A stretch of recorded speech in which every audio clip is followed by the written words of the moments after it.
We have to go out and fight for this thing, because I'll tell you what, the vice president's right when she says this. When we fight, we win. Now for the next 5 days, when we vote, we win. Pennsylvania, win this thing for America. Let's go. That's more than just words. Pennsylvania, win this thing for America. Democratic vice presidential candidate and Minnesota Governor Tim Walz spoke to union members in Bucks County, Pennsylvania. Now, Bucks County is the only purple suburb of Philadelphia that could very well swing the must-win Keystone State for either Vice President Kamala Harris or for Donald Trump next week. Polls show that the race in Pennsylvania is locked in a almost dead heat, with leads for either candidate well within the margins of error. As for the Pennsylvania Senate race, the incumbent Democrat Bob Casey holds a slim lead over his Republican opponent, Dave McCormick. The last few days of these campaigns are crucial, which is why today the Harris campaign announced the location of its final rally on Monday, right in front of the Rocky Steps at the Philadelphia Museum in Pennsylvania, the state she seems to be betting on to win this thing. Joining me now is the Democratic Senator Bob Casey, who's running for re-election in the great state of Pennsylvania. Senator, good to see you. Thank you for being with us. Boy, you are really, it's down to the wire in Pennsylvania, both for the presidential race and even your race, which didn't look like it was going to be all that tight a few months ago. What's happening? What are we learning? What's changing in Pennsylvania, if anything? Well, Ali, great to be with you. The difference in my race that you're seeing playing out right now is the influx of billionaires, out-of-state billionaires funding 80% of the television advertising for my opponent. So you have out-of-state billionaires funding, in essence, an out-of-state candidate, because my opponent lied about living in Pennsylvania. He's living in Connecticut. But that influx of money over the last couple of months and the negative ads that comes with it is the reason this race is close. But we're going to beat David McCormick, and we're going to beat these billionaires. But the only way we can do that is to continue to have the resources down the stretch to get the vote out and to get our message out. So I'd ask anyone who wants to help us in these last 5 days with $5, $10, anything you can send, to go to bobcasey.com to help us.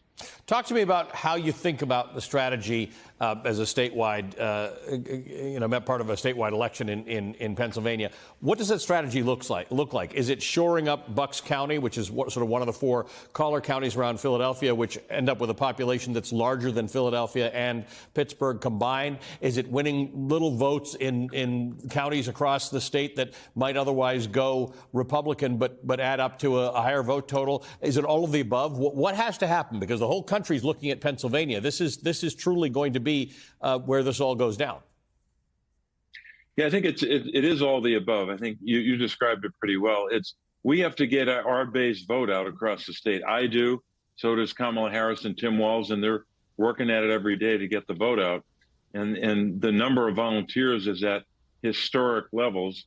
We're thankful for that. But we've got to make sure we get our vote out. But then in rural counties, and we've got 48 out of our 67 counties are rural, and all of them are Republican counties, as you can see on the map there. Those red counties, you have to reduce margins. But I think the way we do it is not simply the work that's being done by the volunteers, but candidates like me have to continue to make it clear what the differences are in this race, just on basic rights, voting rights and democracy, women's rights, workers' rights. There is no common ground between where I stand and my opponent stands. The same is true for the presidential race. Our side wants to protect voting rights, and we've been working to do that. Republicans have blocked us. I'm one of the senators who voted for the Women's Health Protection Act to restore Roe. My opponent, were he to be elected, would block that legislation. And the same is true on workers' rights, protecting the Right to Organize Act, the so-called PRO Act, to strengthen unions. My opponent would block that as well. And that's true at the presidential level, where Kamala Harris would sign legislation protecting women's rights, workers' rights, and voting rights. I continue to be fascinated. As you know, I spent a lot of time in Montgomery County, where things continue to be complicated. Voting in Pennsylvania could be made easier. It could just be made simpler. If you accept the fact that a citizen of this country has a right to vote, you should, in fact, eliminate all barriers. But once again, there are complicated things going on in Philadelphia and the areas around it that are going to come up on election night and beyond. How worried are you about things that look like legal challenges to voting as opposed to counting in Philadelphia, in Pennsylvania in general? Well, I am concerned that on their side, the Republican side, they continue to try to erect barriers to the right to vote.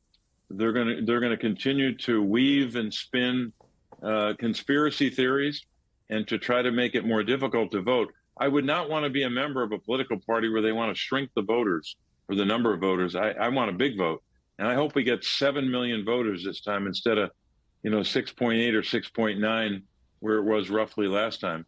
But they're going to continue to do that. But we're going to count every vote, and we're going to knock down any barrier to anyone wanting to vote, no matter who they are. But I think that you can already see them laying the groundwork to try to play games. So if folks are concerned about our democracy and concerned about voting, in addition to coming out to vote and getting others to vote, I hope they'll help us with our voter protection efforts and other efforts we're undertaking to protect the right to vote, to count every vote. And so I'd ask them to help our party and to go to bobcasey.com. Because of the way the election went last time around in 2020, those people in these Democratic strongholds in Pennsylvania take their role and responsibility as voters very seriously, because they understand that there are a handful of places where this election will ultimately be decided, and they're in one of them. Is that motivating? Are you hearing that? Are you understanding that? Because I'm hearing it from my neighbors in Pennsylvania, that they understand that the history of this country and the future of this country might actually depend on them making sure not only that they go out and vote either before Tuesday or on Tuesday, but that they make sure somebody else goes with them, and that they have the necessary discussions and debates and arguments to make sure that their participation is full and heard on Tuesday. Yep, no question they get it, and they're working at it. I mean, I can't tell you the number of places I've been, eastern and western communities in Pennsylvania, the middle of the state, the northwest up in Erie, and so many other places where people are working night and day. The number of volunteers within Pennsylvania and people coming from outside of Pennsylvania to help, people get it. They know what's at stake. They know that our democracy is at stake. And they're putting forth the maximum effort. They're knocking on doors and giving money, or they're contributing money and they're writing postcards. They're engaging their neighbors. They know that it's all at stake in this election. And I'm very proud of the work that the people of Pennsylvania are doing to get the vote out and to make sure that their friends and neighbors know how critical this election is. Yeah, I hope that the turnout is strong, because folks there do seem to realize that this is crucial. Senator, good to see you. As always, thanks for joining us. Senator Bob Casey of Pennsylvania.